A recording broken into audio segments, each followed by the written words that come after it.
Hello mga children, another day, another cooking vlog. Ito ay ang chicken. At ito ay ating imamarinate muna.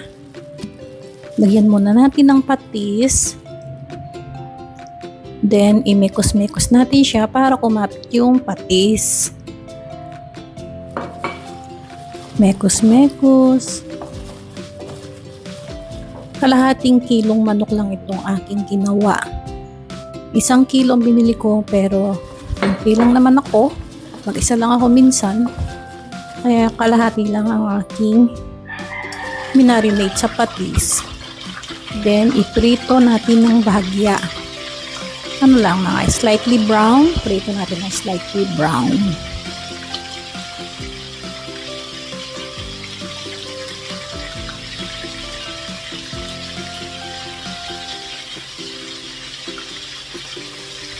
Natakot akong matilamsikan kaya ang takip ay overprotected sa akin. Ayan, tinakpan ko muna para maluto yung laman niya. At habang nagpiprito tayo, ay ihanda na natin ang ating sibuyas at yung bawang.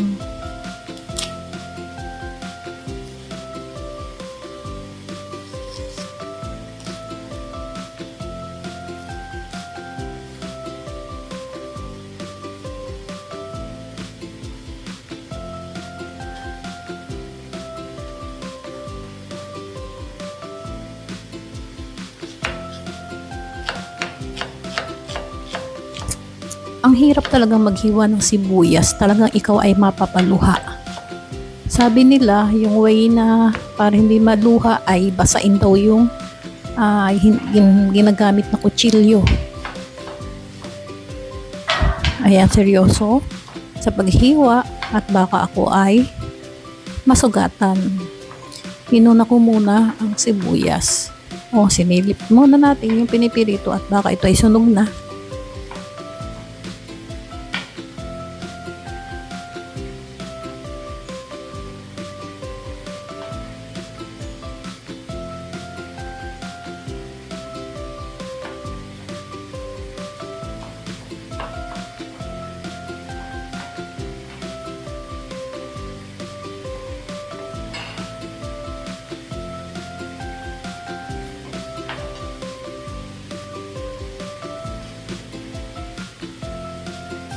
At isunod natin ang bawang. Merong way na the easiest way daw sa paghihiwa or pagbabalat ng bawang. Pero ganun pa rin kung ano yung nakasanayan, talagang babalatan ko pa rin sa natutunan ko, sa nakasanayan kong pagbabalat. Yung iba ginagawa, slice daw sa hiwain sa gitna. Tapos nalabas na yung mga butil ng bawang. May nabibili namang bawang na balat na. Kaya lang parang madaling masira siya. Alam ko ang mga bawang na ganyan hindi naman pwedeng ilagay sa freezer. Unlike yung sili, luya, lemon, kalamansi pala. Yung pinigang kalamansi na ilalagay sa freezer. Pero ang bawang wala pa akong narinig na pwedeng ilagay sa freezer. Tsaka yung mga sibuyas. At ito, atin munang balatan.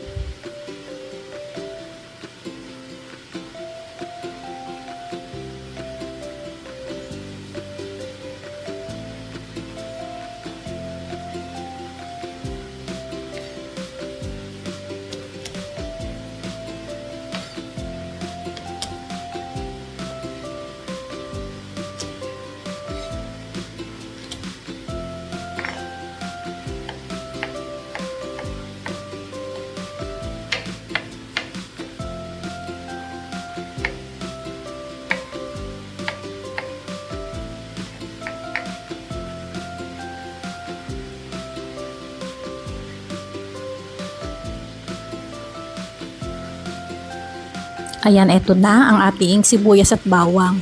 Naghiwa din pala ako ng 1 pirasong sili. At eto na yung ating manok. Baliktarin muna natin para yung side naman niya, sa kabilang side naman ang maprito ng kahit bahagya lang.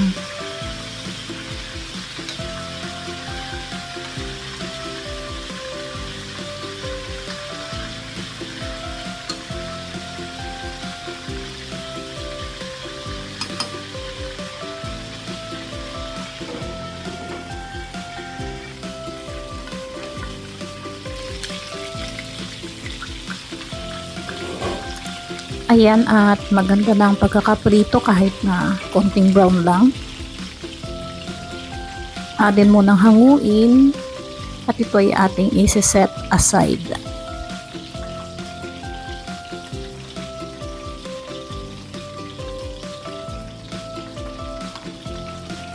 Mas marami ang recipe ng manok kaysa sa isda at saka mga seafood. Yung manok ang pinakamaraming talagang recipe na mailuluto. At ito naman sa isang kawali naman, gumamit tayo ng ibang kawali at ating lusawin ang butter. Lusaw-lusaw.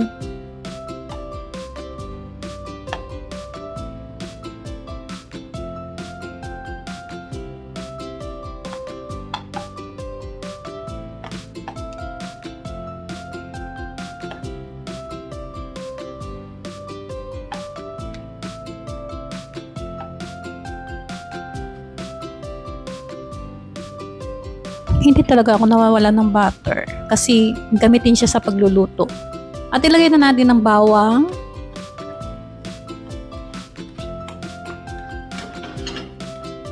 Meron ako nabiling butter na parang buy one take one. Yung palagi kong binibiling butter, naging dalawa siya. Hindi ko alam kung nakamura o kahit kasi halimbawa yung isa is 97 tapos yung dalawa parang namahal pa, parang ganun. Mahal pa ng piso, dos, or ganun. Sabi ko, saan naging mura ito pag pinagdikit, pag dalawa binili? At isunod na natin ang sibuyas na hiniwa-hiwa ko manual. Hindi na ako gumamit ng panggiling. Nakakatamad din kasi kung konti lang naman ang lulutuin mo, tas gagamitin mo yun. Nakakatamad hugasan mo pa. Ang hirap hugasan nun kasi lalo na yung talim niya, di ba, ingatan mong masugatan ka. Kaya mahirap maghugas ng mga ganun.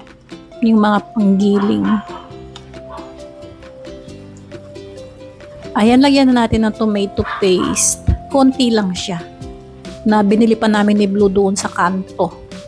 Ang dilim-dilim. Kaya kami ay nag-flashlight. Yung flashlight lang sa cellphone. Kaya kailangan kong bumili ng maliit na flashlight. Pagbibili kami dun sa mekanto, madilim. Baka makatakap ako ng etchas. Ayan, oyster sauce naman. Konti ding oyster sauce after ng tomato paste. Ito ding oyster sauce, ang mahal-mahal. Pero gamitin din talaga sa mga lutuin. Kaya yung nasa bote ng aking binili.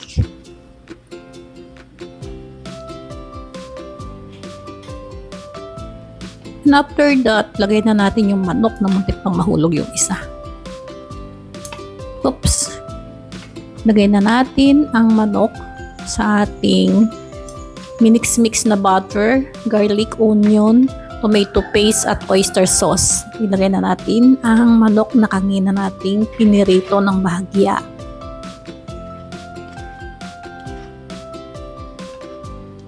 Tingnan natin kung ito ay masarap. Nakita ko lang, napanood ko at aking ginaya. Alam niyo bang nagsusulat ako sa isang notebook ng mga recipe na gusto kong lutuin? Sinusulat ko yung mga sunod-sunod niya. Para hindi ko napapanoorin or babalikan yung video.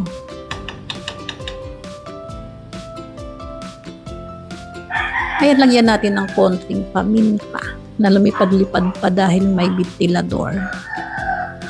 Itong paminta na to, hindi ako naaanghangan. Ewan ko ba?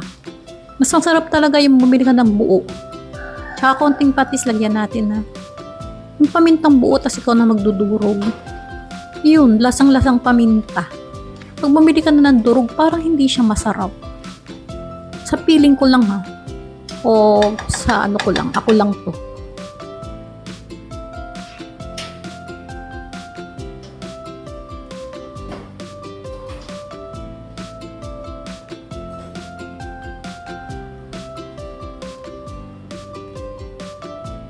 Konting asukal, brown sugar, konti lang.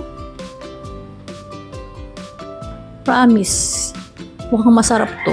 Sa itsura pa lang, sarap na ako.